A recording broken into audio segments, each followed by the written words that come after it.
Mené à Cuba par moi-même se porte très bien. Aucun n'a été ramené au Congo. Je dis bien aucun n'a été ramené pour quelque raison que ce soit. La sélection a été très bonne et tout le monde est dans les meilleures conditions en ce moment. Maintenant, s'il y a quelqu'un qui doute de cela, demandez-lui de vous présenter un seul étudiant qui a été amené à Cuba et qui serait ramené ici pour quelque raison que ce soit. Mais l'opinion dans la rue pense que le ministère de l'Enseignement, c'est le ministère des grèves à répétition. Est-ce que vous partagez cet avis?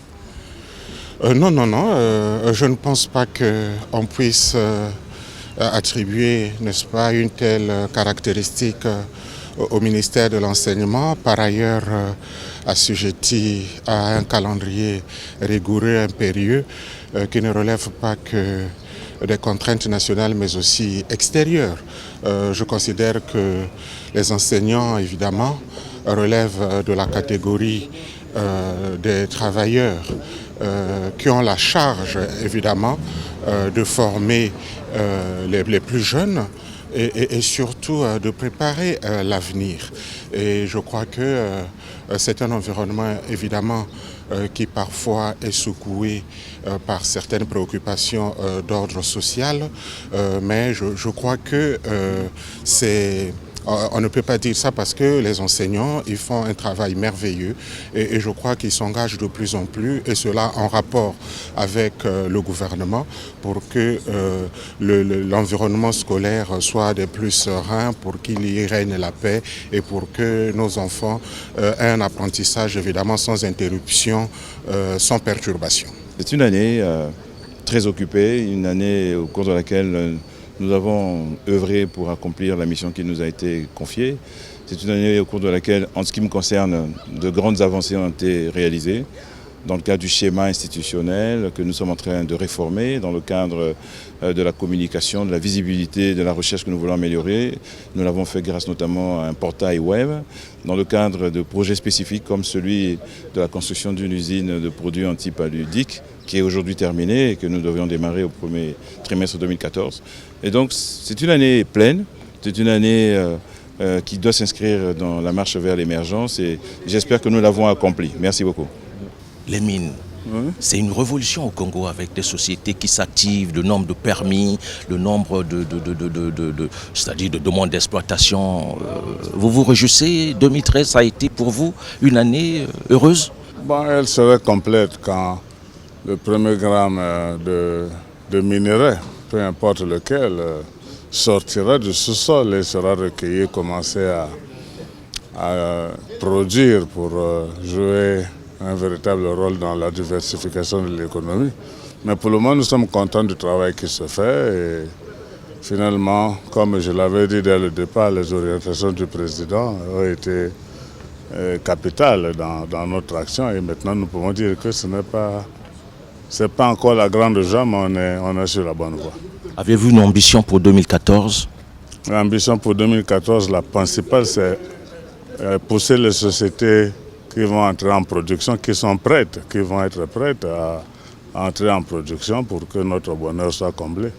Il y a une rumeur sur un éventuel remaniement du gouvernement. Avez-vous peur du... Vraiment peur, sinon on ne serait plus venu ici. Mais je n'ai pas du tout peur. Mais c'est vous qui me l'apprenez d'ailleurs, je ne suis même pas au courant.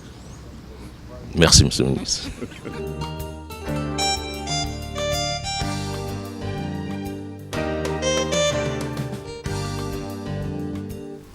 Les ministres commencent à arriver 30 minutes environ, avant 10 heures. Entre 9h20 et 9h45, justement, ils descendent de voitures, serviettes à la main, contenant en particulier l'ordre du jour de la réunion et les projets de loi qui seront examinés. Ils se retrouvent dans la salle où les dossiers du jour sont placés devant eux. Chacun choisit son angle et converse avec un collègue. Pendant quelques minutes, on se salue, on bavarde, on échange des impressions ou des informations. Le tutoiement est courant, l'emploi du prénom de rigueur. Bientôt, le solennel « Monsieur le Président de la République » annonce l'entrée en salle du chef de l'État. Chaque ministre rejoint son fauteuil devant lequel il reste debout, attendant que le président s'asseye. Ce dernier ouvre ensuite la séance. On lui indiquera sans doute ou éventuellement qui est absent pour cause de voyage ou pour raison de santé. Déjà, ne sont pas visibles dans la salle ce samedi 28 décembre Basile Ikwebe, ministre des Affaires étrangères, Charles Richard Monjo, ministre de la Défense, et Bienvenue Okemi, ministre de la Communication, porte-parole du gouvernement. Le point de ce Conseil des ministres sera fait par Jean-Claude Gakoso, ministre de la Culture. Laissez-moi me concentrer sur le compte rendu de tout à l'heure. Il faut savoir hiérarchiser les choses. Je suis le porte-parole du gouvernement aujourd'hui, en suivant l'intérim de mon collègue qui est en déplacement. Et donc nous aurons l'occasion de parler des choses de la culture. C'est toujours une responsabilité. Nous autres avons appris à prendre les choses au sérieux, surtout quand elles relèvent de la puissance publique. Je l'ai appris auprès du président Sassou pendant de longues années. Et donc j'ai toujours pris au sérieux cette responsabilité que j'assume à titre intérimaire depuis un peu plus de 10 ans. Les multiples remaniements n'ont pas perturbé cette tradition. Ce me semble. Et dans cette responsabilité, qu'est-ce qui est plus important? Mais c'est de faire passer le message avec des mots simples, de faire comprendre au plus grand nombre des choses souvent complexes de la gouvernance publique avec des mots simples pour que la multitude le comprenne. C'est une grande responsabilité. 12 mois ou presque d'observation nous ont permis de constater qu'il existe un classement protocolaire des ministères. Annoncé à chaque composition de gouvernement et sujet à variation à chaque remaniement, ce classement est fonction non seulement de l'importance du ministère, mais aussi de la personne qui l'occupe. Dans la longue et haute pièce rectangulaire, des cartons indiquent à chaque ministre la place qui lui est dévolue. À l'intérieur d'un ordre protocolaire rigoureux, les places varient pour des raisons qui sont évidemment claires et que nous avons évoquées plus haut. Apparemment, depuis près d'une décennie, dans cette auguste enceinte, Isidore Mvuba est classé numéro 2 dans la hiérarchie gouvernementale. Les remaniements incalculables n'ont pas réussi à perturber cette tradition et ont maintenu le ministre d'État dans les premières positions, c'est-à-dire juste à droite du président. Sa place étant toujours la même, sauf en cas d'absence où elle est occupée par un autre membre du gouvernement qu'il précède dans la hiérarchie. Monsieur le ministre d'État, bonjour. Bonjour. Vous êtes un habitué du gouvernement. 12 mois vont s'écouler, l'année 2013 s'étiole déjà et bientôt l'année 2014. C'est le dernier conseil de ministre de l'année. Est-ce que vous avez un bilan à faire? Oui, absolument. Ce qui est constant, et je crois que le président l'a dit, c'est que l'industrie connaît comme un frémissement, devient de plus en plus visible, mais elle est en tout cas bien en deçà de ce qu'elle doit faire dans ce pays et pour prendre une part importante dans le produit intérieur brut, c'est-à-dire créer de l'emploi, donc combattre de façon significative le chômage. Monsieur le ministre d'État, une question de curiosité. On remarque que pendant près d'une décennie, vous avez conservé la même place dans la salle du Conseil des ministres. C'est quelle magie ça? C'est quel miracle? C'est moi qui devais répondre à cette question. Je crois que c'est le chef du gouvernement qui certainement apprécie de façon constante la modeste contribution qui est la nôtre. Juste après le président, c'est vous. Est-ce que ça ne vous crée pas un sentiment de stress? Bon, on dit qu'il faut être loin du soleil pour ne pas se brûler. Hein. C'est effectivement une place un peu délicate, c'est vrai. En effet, le classement détermine la place occupée à la table du Conseil des ministres. Cette stabilité crée des complicités, permet de régler quelques problèmes discrètement à voix basse entre voisins. Le reportage sur le Conseil des ministres est une intéressante opération d'observation. Mais il entre dans l'essence de tout rituel de tenir l'obligation de réserve pour règle inviolable. Il faut, et c'est un fait, de la grande discrétion. Cependant, par curiosité professionnelle et par manie d'apprendre, nous nous sommes astreints à imaginer ce qui, vraisemblablement, peut être le déroulement de cette solennelle partie. Il suffit d'être attentif.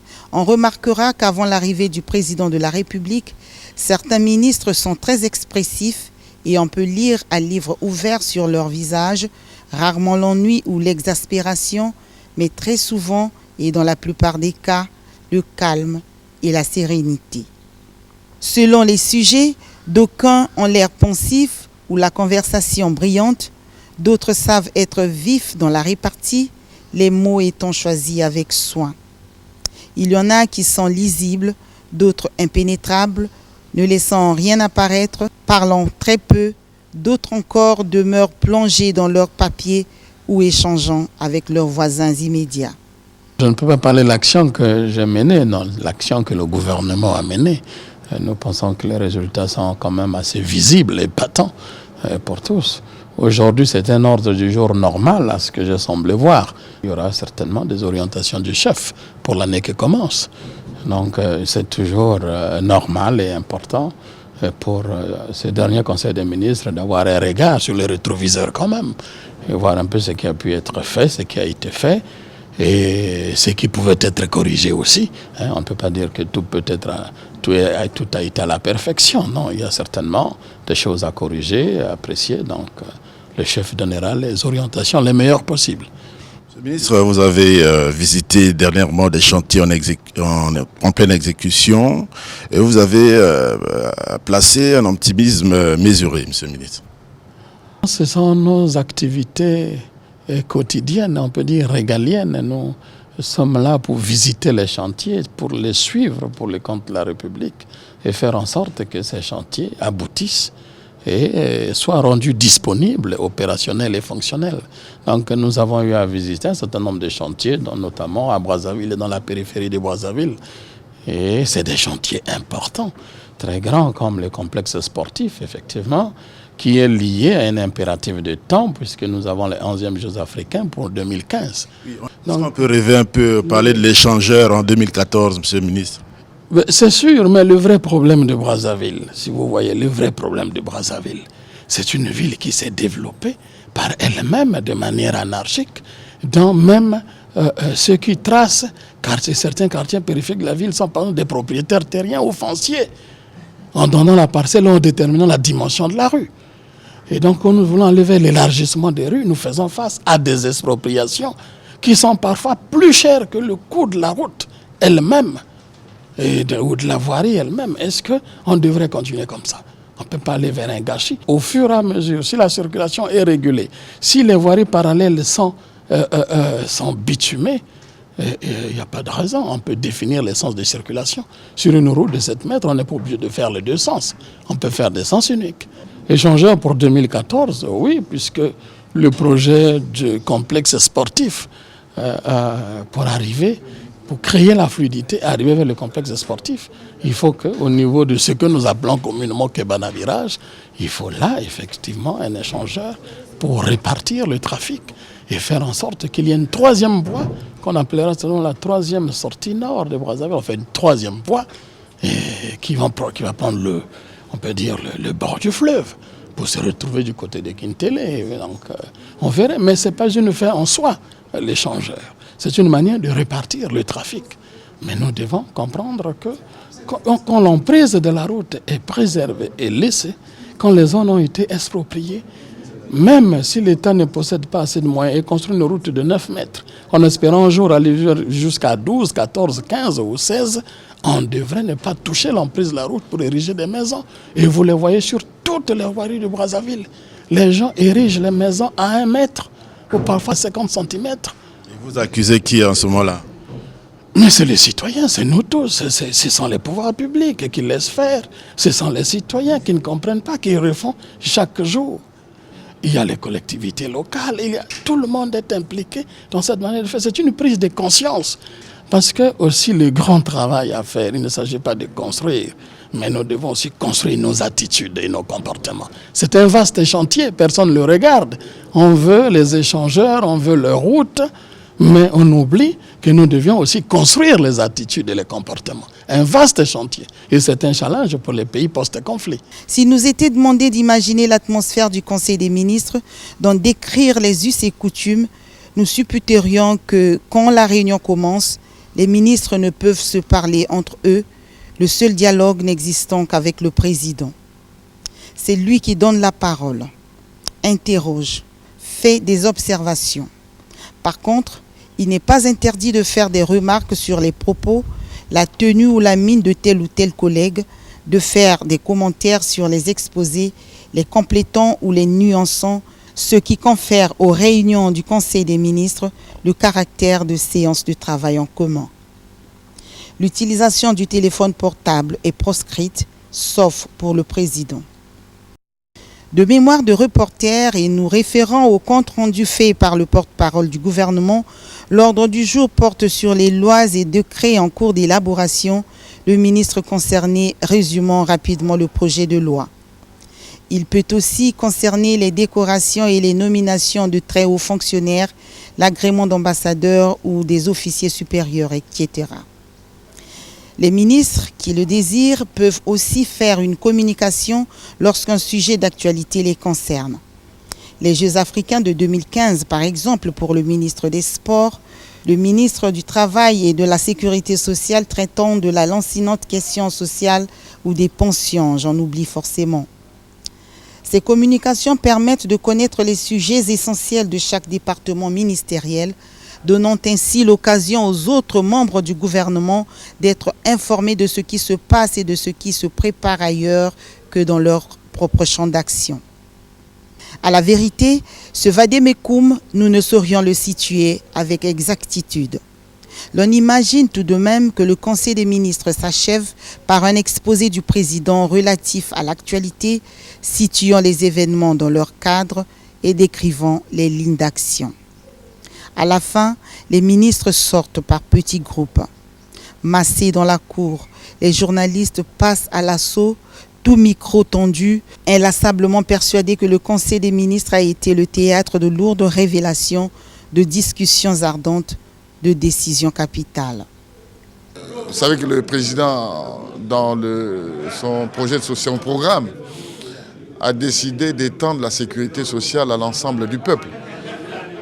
Jusque-là, la sécurité sociale ne concerne que une frange de la population active, c'est-à-dire, en tout cas, pas plus de 100 000 personnes, alors que nous sommes 4 millions d'habitants.